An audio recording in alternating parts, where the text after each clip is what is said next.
En este caso nos vamos a ir a una nueva conferencia en inglés a los Estados Unidos. El nombre de la conferencia es Blockchain and Supply Chain at FedEx. Nuestro invitado es Chrystie. Les voy a contar que Chrystie es un hombre de negocios y estratega de blockchain para FedEx con sede allí en el área de Memphis, en los Estados Unidos. También es presidente del Consejo de Estándares de Blockchain in Transport Alliance y es miembro del Instituto de Investigación Blockchain. Welcome, Dale. How are you? I'm fine. How are you? I'm fine, thank you.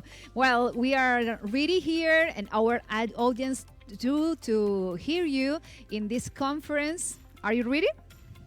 I'm ready. Okay. Great.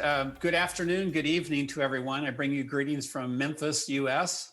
FedEx is headquartered in Memphis, and so it's my honor to participate in this. I appreciate the invitation very much. I'm business fellow and blockchain strategist for FedEx, and we've been focused on blockchain for several years.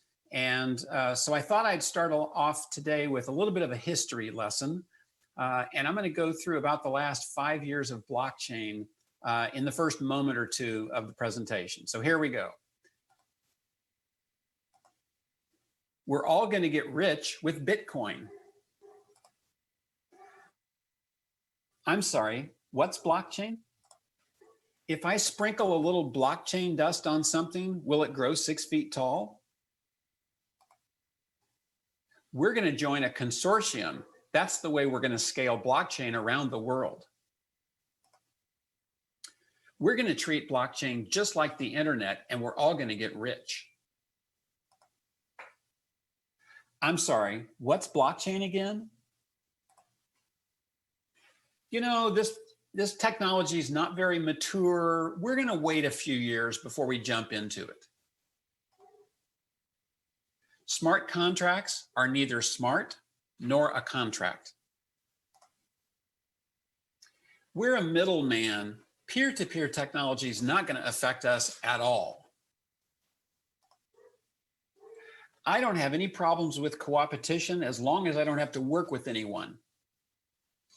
So there's your quick history of the last 5 years of blockchain. We've all learned a lot. We're still learning a lot. It is certainly not all currency. It is certainly not the internet.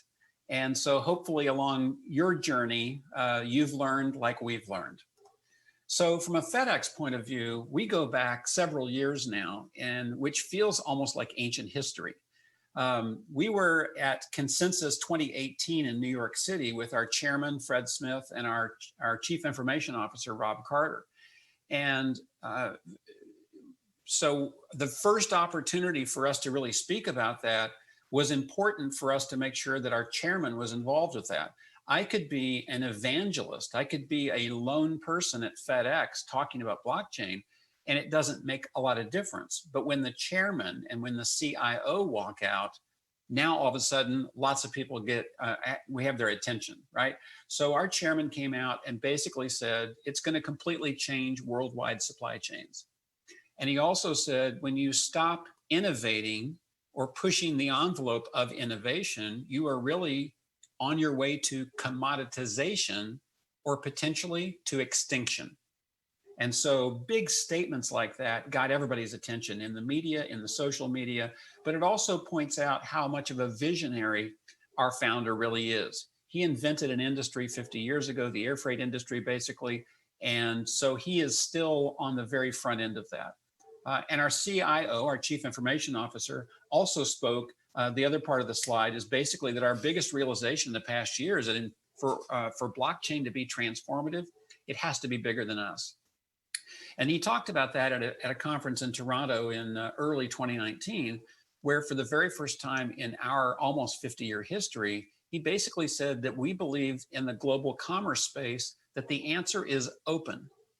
So there's a lot of people going down the consortium path. We don't think that's going to scale in global commerce. And I'll come back to that in just a couple of minutes. So this is a slide that if I had the opportunity to actually meet you face to face, which I would have loved that opportunity to do, this gets a lot of nervous laughter at a blockchain conference because people have paid good money to learn about blockchain from people that seem to know what they're talking about. And yet here I am telling you that blockchain is useless and boring. And the reason I say that is because we've had so much hype around blockchain for the last, several years, that it's really not very good yet. It's not yet very fast. It's not yet very scalable. It's not yet very mature. And it's certainly not our best database. From a FedEx point of view, we go to 220 countries and territories, and we have the most ruggedized enterprise level software that you can in terms of databases. Blockchain just isn't there yet. It's not ready for that yet. However, what it does really, really well. And so where authenticity matters, where provenance matters, pedigree, there's lots of ways to think of that. Where authenticity matters, we think blockchain is going to be transformative. And that's really what we're talking about here. It's not yet very good at what it does, but we think it's going to be very good. And we are all in on it, and we have been for several years. So when we think of e-commerce, as we would refer to it in the US, this represents someone named Beth. It could represent any of us purchasing things online, more so in a pandemic. Obviously, a lot of things being purchased. But today, the point here is that when we think of who is our customer for FedEx, it could be you or me, right? It is a human. It is somebody with a heart rate, a pulse. However, blockchain is going to bring us smart contracts.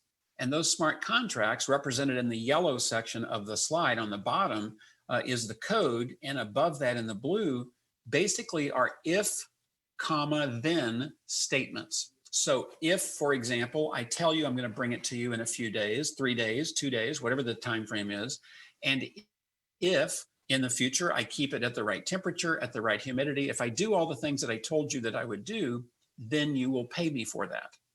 Well, that doesn't sound very transformative at this point.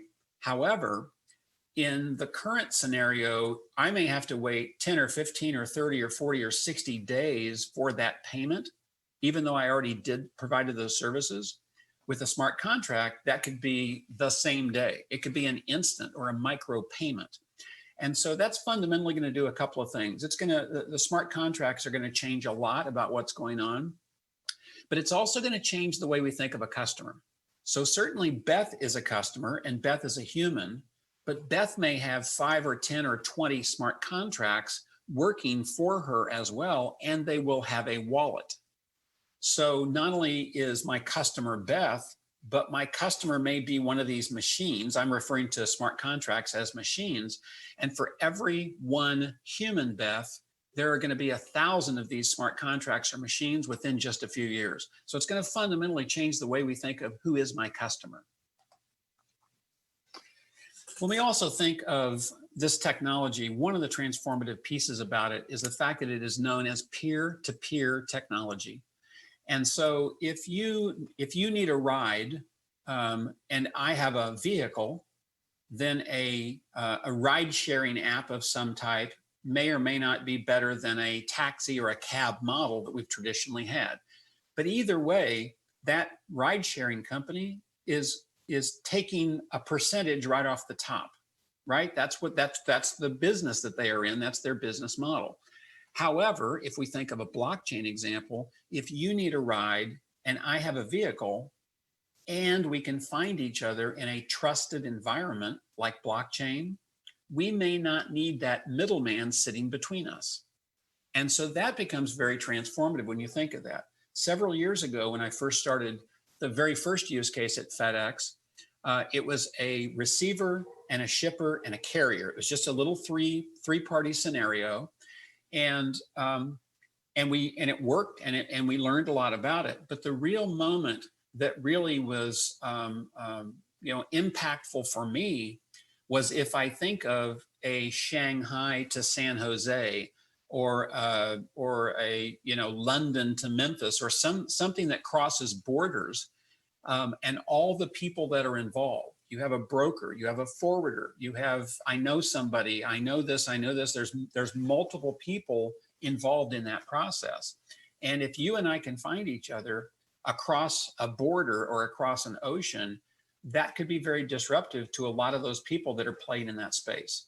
And so peer-to-peer technology is one of those things where, even though I just said it was boring and useless, I said so kind of jokingly, because people that say, I'm going to wait a few years to get involved, as a former strategy officer, I don't think that's a good path to take.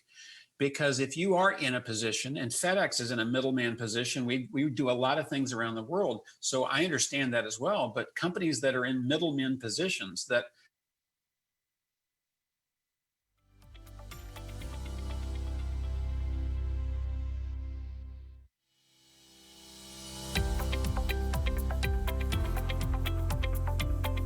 are sitting, that could be a very different business model. And that's why companies should really pay attention to blockchain, because if they wait a few years, somebody else may have already figured that out, and they're not going to necessarily like the results of that.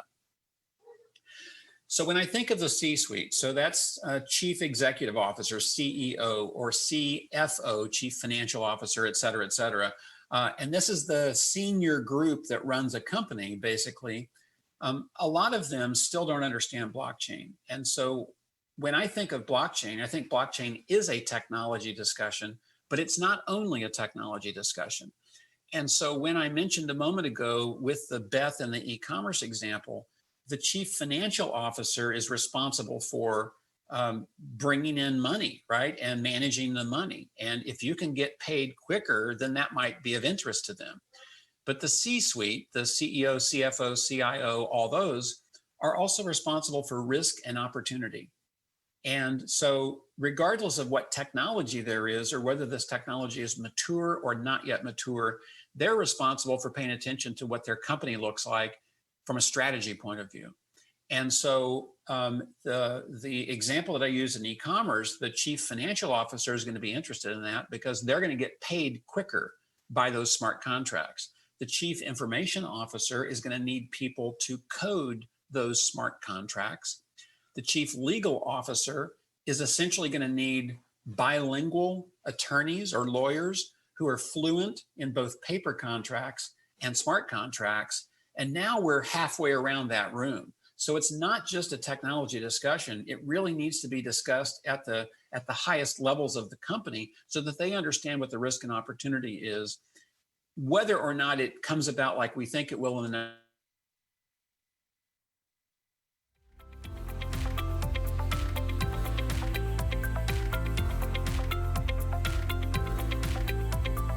next few years.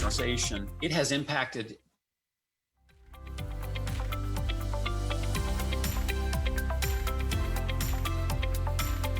how far apart railroad tracks were in the US.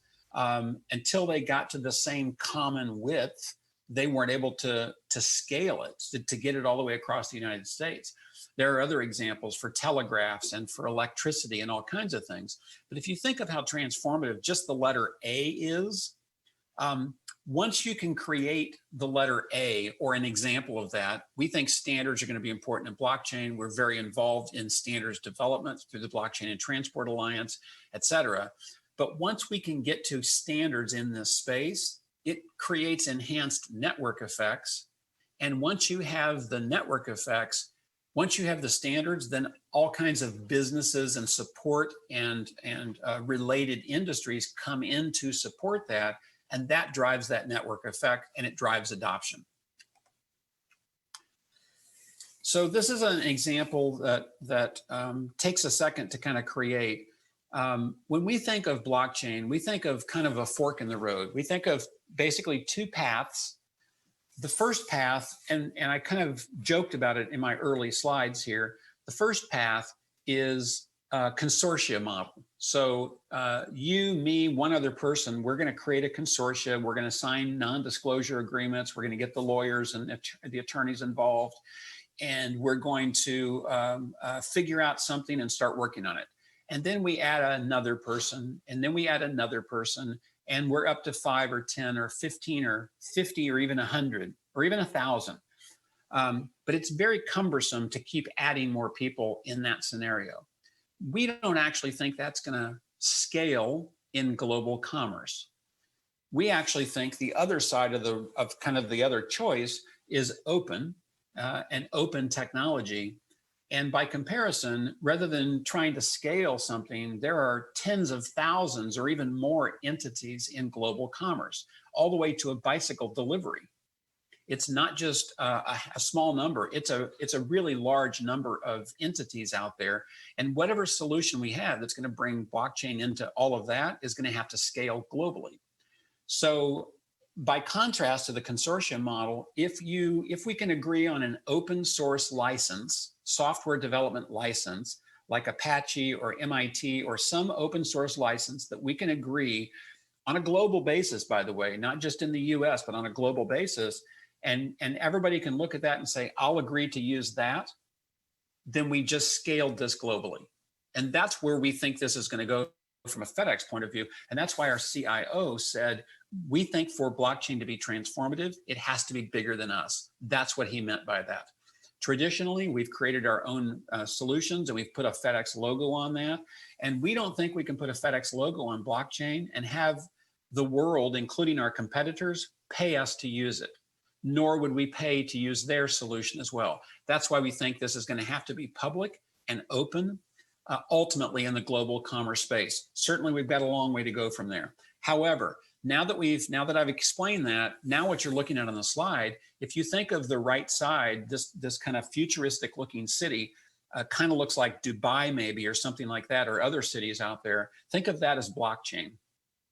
And you look at us, all of us on this call and this webinar, on the left-hand side, here we are, and we can see it across there. Let's just go do it, right? Why do we keep talking about it? Here we are in 2020, let's just do it. Well, the problem is it's never been done before, right? And what we're talking about are really huge issues that involve the globe. So we actually think, and again, what I'm representing in the slide is that there's essentially a canyon between us all trying to get to blockchain and what blockchain will do for us. And we think it's going to require a bridge to be built across that. There are a lot of people that are trying to basically build, as we would say in the US, a toll bridge where you'd have to pay to cross it. We don't think they're going to scale very well. We think most people will fail trying to do that. And they are trying to charge to get across this canyon. We actually think the bridge needs to be built. We're willing to help build it. And we think it will be a free bridge, a no toll bridge. And once we get there, then we can all take advantage of this foundational blockchain layer. So I refer to that as co-opetition. We are actually part of a trade association with our two biggest competitors, UPS and DHL, and there's only 3 members of that, and that's us, FedEx, UPS, and DHL.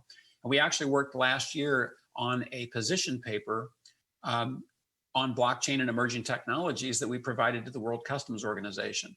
And basically, the question is, it's not about where we compete, it's about where we can agree. And so where can those 3 big companies agree? We can agree that if we can reduce friction across borders, that is paperwork and delays and all the people it takes to get it across there, where we can reduce friction across borders, we win, our customers win, and global trade also wins. So that's the co-opetition reference. And again, the small print in the upper left corner of the screen, I'll just read to you because I'm not sure if you can see it. Cooperating to develop the non-competitive open source platform on which blockchain will be based. And that's where we think that's going to go. We are also very close with customs around the world. We've done a couple of proofs of concept with US Customs. And almost 2 years ago, we challenged US Customs to simply mandate blockchain on the horizon. We don't think they can build it on their own. We can't build it on our own. Let's just all agree to that and let's all work together to do that. That's also part of the co-opetition reference as well. So back in the early days of FedEx, 1978, our founder and chairman, current chairman, said the following: the information about the package is as important as the package itself. And that was true at the time, and it was very forward thinking at the time. Today, as I've now added to the right of that, we get this concept of a digital twin. And the information about the package is its own separate thing. So especially as we start adding sensor-based logistics, so RFID tags and GPS tags and other types of sensors that are going to be moving in these packages, very, very soon, almost every package will have some kind of a sensor. And so that's a lot of data but it's not about the data. It's about what you do with the data. Can you make sense of that data? Can you, if you can change that data to knowledge and intelligence, that gets you to analytics and optimization. And now you can do all kinds of things. And that essentially gets you to a near real-time supply chain globally. So here we are. Slide, and let me connect the dots for you here before I wrap up. First of all, we think blockchain is a really big thing. It's taken a while to get here, but we think it's a really big thing, and it's going to be transformative. We think standardization is the key. Just like an alphabet or electricity or other kinds of things, we think that's where this needs to help accelerate, and it gets us to the network effects. In the e-commerce example, Beth is not only a person, a human, but she's also a machine. And for every one Beth, there's going to be 1,000 machines within a couple of years. The data about the package is as important as the package itself. And certainly what we do with that data becomes really very, very important. We think the government should mandate blockchain so we can all start working on it together. And finally, we think it's going to take a co-opetition. Again, it's not about where we compete, it's about where we can agree. And in our case, we agree that we can reduce friction across borders. We can do all kinds of things. If we can work together to build this, we think that's what will be transformative about blockchain. So with that, I will wrap up, and I thank you very much. Thank you, you too, Dale. It's been an honor to have you here today. We hope to have a great day. Bye-bye. Thank you so much. Take care. Bye, bye, bye. Bueno, estábamos compartiendo otra de nuestras conferencias, en este caso en inglés, desde los Estados Unidos. Y vamos a ir a una pequeña pausa. Luego volvemos con un panel y ya vamos a dar cierre a esta primera jornada, porque ya tenemos todo preparado y estamos muy entusiasmados con lo que ocurrirá mañana, así que después te lo vamos a contar.